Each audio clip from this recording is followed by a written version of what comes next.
High guys welcome back to my channel welcome back new another video. आज के आमी तोमादेर साथे शेयर करछि एक पार्टी वेयर बा वेडिंग गेस्ट मेकअप लुक बा जे कोनो जायगाय फेस्टिवल बोलो এই मेकअप लुकटा किन्तु क्रिएट करे जेते पारबे बिगिनाररा किन्तु इजिली भावे क्रिएट करते पारबे अफोर्डेबल प्राइसेर मধ্যে। फार्स्टे मेकअप करार आगे आमी व्यवहार करे निচ্ছি हलो रोज टोनार और आमी जे हार्बाल रोज टोनारटा यूज करेছি एटार दाम हलो 85 रुपिस। तोमरा चाइले र रोज वाटार किन्तु यूज करते पारो। तारपर आमी व्यवहार करलाम हलो एलोवेरा जेल। आमी मयश्चाराइजार हिसेबे किन्तु এই অ্যালোভেরা জেলটা ইউজ করলাম। তোমরা চাইলে নিজেদের পছন্দ মতো যে কোনো ময়শ্চারাইজার কিন্তু ইউজ করতে পারো নিজেদের স্কিন টাইপ অনুসারে। আর যাদের অ্যালোভেরা শুট করে তারা কিন্তু এই অ্যালোভেরা জেলটা ইউজ করতে পারো। তারপর আমি ব্যবহার করছি ব্লু হেভেনের প্রাইমার ইউজ করা কিন্তু খুবই জরুরি, কারণ আমাদের মেকআপটাকে লং লাস্টিং আর স্মুথ বানানোর জন্য। তোমাদের কাছে যে প্রাইমার অ্যাভেলেবেল না থাকলে তোমরা ভেজলিং ইউজ করতে পারো। তারপর আমি একটা ব্রাউন রঙের শেড নিয়ে কিন্তু আমি ভালো করে আমার আইব্রোটার শেপটা আগে ড্র করে নিচ্ছি। তোমরাও কিন্তু এইভাবে যদি তোমাদের কাছে কোনো রকম আইব্রো ড্র করে নেওয়ার ব্রাউন রঙের শেড না থাকে তোমরা কিন্তু চাইলে পেন্সিল দিয়েও আইব্রো ড্র করে নিতে পারো, মানে আইব্রো পেন্সিল দিয়ে। অবশ্যই সেটা ব্রাউন কালার শেডে কিনবে আর অবশ্যই আগে শেপটা করে নেবে, তারপর আস্তে আস্তে সামনের দিকে নিয়ে আসবে। তারপর আমার মতোটি স্কুলি ব্রাশ দিয়ে ভালো করে কম করে নেবে। স্কুলি ব্রাশ দিয়ে ভালো করে কম করাটা কিন্তু খুবই জরুরি, যে আমরা যে আইব্রোটা ড্র করছি সেটা যেন একদমই ন্যাচারাল লাগে আর আইব্রোর সাথে যেন মিক্স হয়ে যায়, তাই জন্য কিন্তু আমরা স্কুলি ব্রাশ দিয়ে কম করি। এবার আমি আইলিটে ব্যবহার করে নিচ্ছি হলো কনসিলার। আর আইলিটে কনসিলারটা আমি এমনভাবেই ব্যবহার করছি যাতে নিচের দিক দিয়ে আইব্রোটাও আমার কাট হয়ে যায়। তোমরাও কিন্তু এইভাবে বেস মেকআপটা করার আগে আইলিটে কনসিলার লাগিয়ে আই মেকআপটা কিন্তু করে নিতে পারো।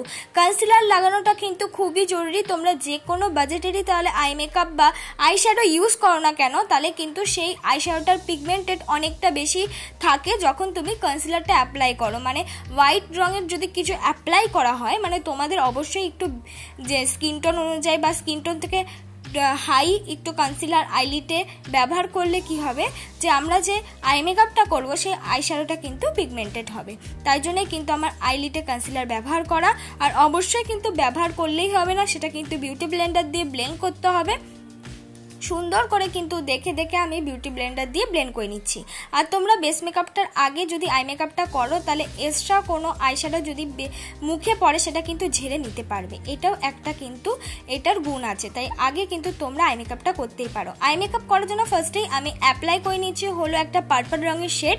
আর সেটা কিন্তু একটা ছোট্ট ব্রাশ দিয়ে আমি আগে আইলিটে ব্যবহার করছি, একদম কর্নার থেকে। একদম আইলিটের কেউ মাঝখানে ইউজ করবে না, কর্নার থেকে কিন্তু যে কোনো ডার্ক কালার বলো লাইট কালার বলো কর্নার থেকে ইউজ করবে। তারপর আস্তে আস্তে ব্লেন্ডিং করতে করতে সামনের দিকে নিয়ে আসবে।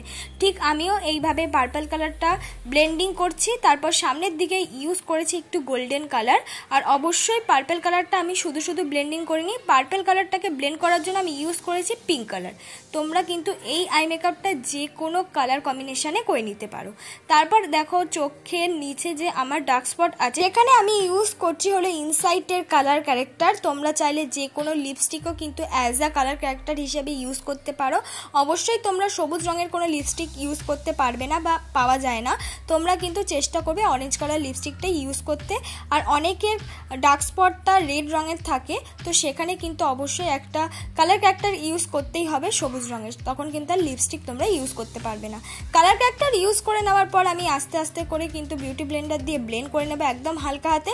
এবার কালার ক্যারেক্টারটাকে হাইড করার জন্য ওপর দিক দিয়ে আমি ইউজ করে নিয়েছি একটা নর্মাল লিকুইড কনসিলার। যেহেতু ইনসাইটের কনসিলারটা একটু হেভি তাই জন্য আমি ওটার ইউজ করলাম না, একটা নর্মাল লিকুইড কনসিলারটাই কালার ক্যারেক্টারটাকে হাইড করার জন্য ইউজ করলাম। তোমরাও কিন্তু যেখানে যেখানে যে কোনো কালারের কালার ক্যারেক্টার ইউজ করো না কেন অবশ্যই তার উপরে কিন্তু মানে সেটাকে হাইড করার জন্য কিন্তু একটা কনসিলার ইউজ করতে হবে। যদি কনসিলার তোমরা ইউজ না করো তাহলে একটা হেভি ফাউন্ডেশন কিন্তু ইউজ করতেই হবে। দেখো আস্তে আস্তে পুরো কনসিলারটা কিন্তু আমি ফুল ফেস জুড়েই কিন্তু ব্লেন্ড করে নিলাম। এবার আমি বেস মেকআপটা করব কিন্তু শুধু ল্যাকমি সিসি ক্রিম দিয়ে, যেহেতু আমাদের ওপরের দিকে আইব্রোটা কিন্তু কাট করা হয়নি, তাই ল্যাকমি সিসি ক্রিমটা কিন্তু কনসিলারের মতন অ্যাপ্লাই করে নিয়ে আইব্রোটাও কিন্তু একেবারে কাট করে নিচ্ছি। তারপর কিন্তু আমি ফুল ফেসে ল্যাকমি সিসি ক্রিমটা কিন্তু ইউজ করে নিচ্ছি। আর এই সিসি ক্রিমটা ইউজ করার কারণ হলো বিগিনারদের কাছে বা সবার কাছেই মোটামুটি ল্যাকমি সিসি ক্রিমটা অ্যাফোর্ডেবল প্রাইসের মধ্যে পাওয়াও যায় আর সবার কাছে থাকেও, তাই জন্য কিন্তু আমি এই ল্যাকমি সিসি ক্রিমটাই ইউজ করলাম। আর অবশ্যই কিন্তু একদম হালকা হাতে বিউটি ব্লেন্ডারটা দিয়ে তোমার যে কোনো ফাউন্ডেশন বা বিবি ক্রিম বা সিসি ক্রিম যদি ব্লেন্ড করো তাহলে দেখবে ইজিলি ভাবে কোনো সমস্যা ছাড়াই কিন্তু ব্লেন্ড হয়ে যাবে। দেখো আমিও একদম হালকা হাতে কিন্তু ব্লেন্ড করছি, জাস্ট অল্প অল্প টাচ করে কিন্তু ব্লেন্ড করছি।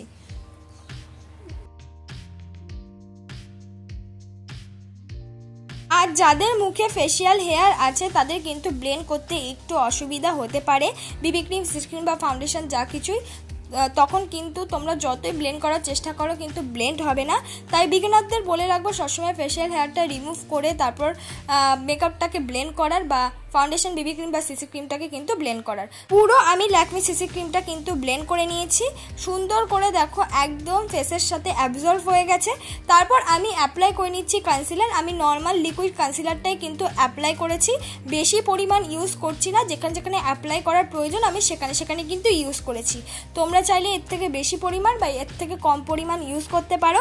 তোমাদের কাছে কনসিলার অ্যাভেলেবেল না থাকলে তোমরা যে বেস মেকআপ করার জন্য যে ল্যাকমি সিসি ক্রিমটা ইউজ করেছো সেটাই কিন্তু পরবর্তীকালে কনসিলার হিসেবে ইউজ করতে পারো, তাহলেও কিন্তু হবে। তবে অল্প পরিমাণ ব্যবহার করবে, ইজিলি ভাবে কিন্তু ব্লেন্ড হয়ে যাবে। পুরো কনসিলারটাকে কিন্তু আমি সুন্দর করে ব্লেন্ড করে নিয়েছি। এবার মেকআপটাকে সেট করার জন্য আমি ইউজ করছি ল্যাকমি কম্প্যাক্ট পাউডার।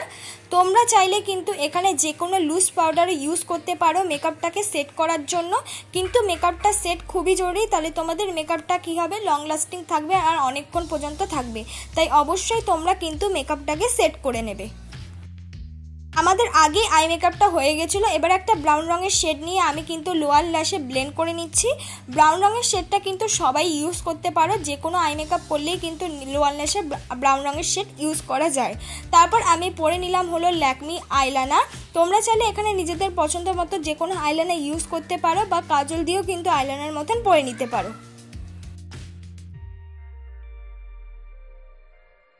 ল্যাকমি আইলাইনারটা পরে নেওয়ার পর এবার নিচের দিকে আমি ইউজ করছি ব্লু হেভেনের কাজল। পুরো চোখে কিন্তু ইউজ করছি না, অর্ধেক চোখে ইউজ করছি। তারপর কিন্তু সুন্দর করে ব্লেন্ড করে করে টানা টানা করছি। তোমরাও কিন্তু এইভাবে আই মেকআপটা করে নিতে পারো, দেখতে কিন্তু খুব ভালো লাগবে। তারপর ওই চোখটাও কিন্তু আমি করে নিলাম। এবার আমি ব্যবহার করছি হাই স্কাইয়ের একটা মাস্কারা। তোমরা চাইলে কিন্তু এখানে যে কোনো মাস্কারা ইউজ করতে পারো, আর তোমাদের কাছে মাস্কারা অ্যাভেলেবেল না থাকলে তোমরা কিন্তু আইলাইনার দিয়েই মাস্কারার মতন কিন্তু ইউজ করে নিতে পারো, 2-3 কোট ইউজ করলেই হয়ে যাবে। তারপর একটা ব্রাউন রঙের শেড নিয়ে আমি মুখটাকে কিন্তু কন্ট্রোল করে নিচ্ছি। তোমাদের কাছে ব্রাউন রঙের শেডটা অ্যাভেলেবেল না থাকলে তোমরা যে কোনো ব্রাউন রঙের লিপস্টিক দিয়েও কিন্তু মুখটাকে কন্ট্রোল করে নিতে পারবে। মুখটাকে কন্ট্রোল করে নেওয়ার পর এবার কিন্তু আমি নাকটাকেও কন্ট্রোল করে নিয়েছি। তোমরা চাইলে কিন্তু এটা স্কিপ করতে পারো, তবে নাকটাকে কন্ট্রোল করলে মুখের কাটিংটাই কিন্তু বদলে যায়, অনেকটা বেশি কিন্তু মুখটা শার্প দেখতে লাগে। কন্ট্রোল হয়ে যাওয়ার পর এবার কন্ট্রোলের সাথে মিক্স করে আমি লাগিয়ে নিলাম ব্লাশ। দুটো গালে কিন্তু আমি ব্লাশ অ্যাপ্লাই করে নিয়েছি। তোমরা চাইলে এখানে যে কোনো লিপ অ্যান্ড চিক টিন বা লিপস্টিক কিন্তু ইউজ করতে পারো। তারপর আমি মার্সের একটা হাইলাইটার কিন্তু অ্যাপ্লাই করে নিচ্ছি। তোমরা চাইলে এখানে যে কোনো সিলভার শিমারি আইশ্যাডো কিন্তু অ্যাজ আ হাইলাইটার হিসাবে ইউজ করতে পারো, বা পিঙ্ক শিমারি আইশ্যাডো কিন্তু অ্যাজ আ হাইলাইটার হিসাবে ইউজ করতে পারো। তারপর আমি একটা লাইট পিঙ্ক কালার শেড পরেছিলাম, এটা ভালো না লাগায় একটুখানি ডার্ক করে নিলাম। এইটাই আমার ফাইনাল লুক। বন্ধুরা, তোমাদের যদি আজকের এই মেকআপটা ভালো লেগে থাকে অবশ্যই লাইক, কমেন্ট, শেয়ার করতে ভুলো না। অবশ্যই বলো পরবর্তী মেকআপ ভিডিও কিসের ওপর দেখতে চাও। ভালো লাগলে লাইক, কমেন্ট, শেয়ার করে দিও।